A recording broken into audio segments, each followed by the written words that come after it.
Hi everyone, I'm filming this video just to give you a little bit more information about my water cycle project.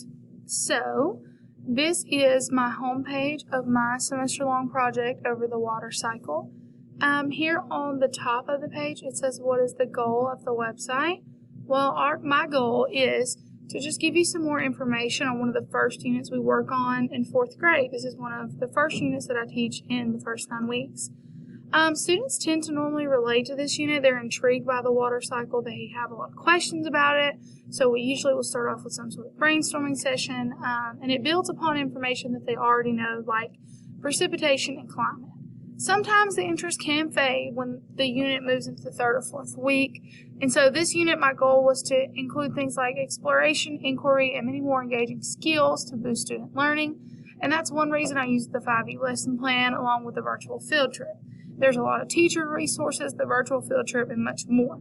If we scroll down the page, here at the bottom, right here where you see add video, this video will be put in there. And it says, well, what standards are addressed? What are the standards from the Georgia Standards of Excellence? Well, they address Georgia Science Standard S4E3, which is to obtain, evaluate, and communicate information to demonstrate the water cycle.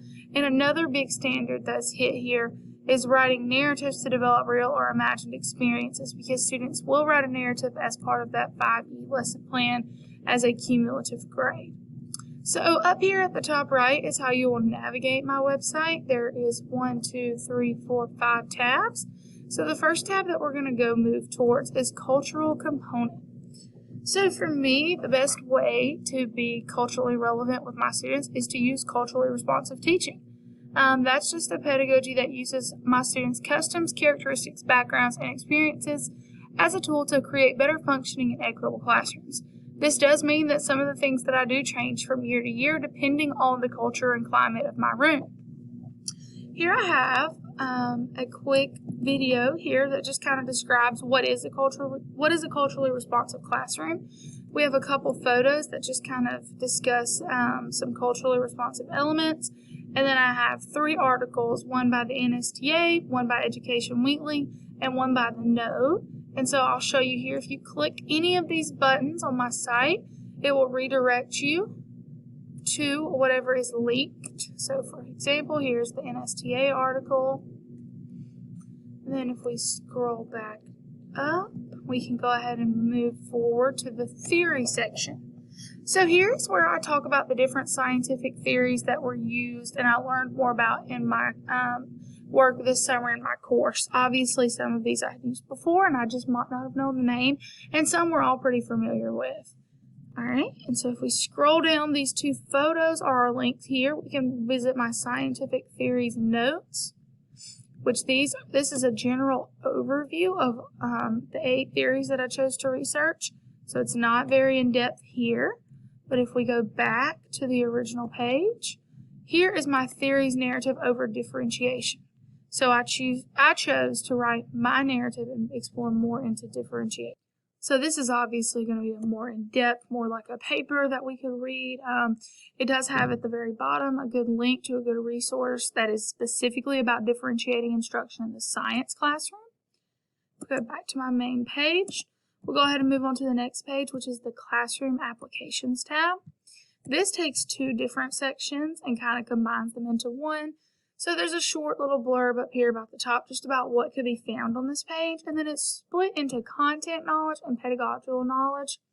So I have my NSTA article review here. Obviously this is a button as well. It's the benefits of scientific modeling. It's linked. Then I have some additional resources that we can use as well.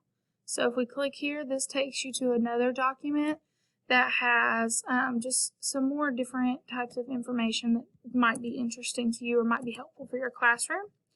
And then under the pedagogical knowledge section, we have the 5E lesson plan, the online learning module. This is very in-depth and it has the student and teacher perspective. So if you click here, so you can see the student folder and the teacher folder, and you can feel free to make a copy of the entire thing for yourself. I have my link to my trade book review and my technology resource reflection, so all of those are listed on this page. And then my last page is my additional resources, and if I find any other resources, I'll be sure to add them here. I have a PSA for that FET because I think it could be great and it could work really well with my 5E lesson plan. We have our STEAM careers linked here, and then the virtual field trip. Just like the online module, this is also a shareable link, so feel free to make a copy to use with your students.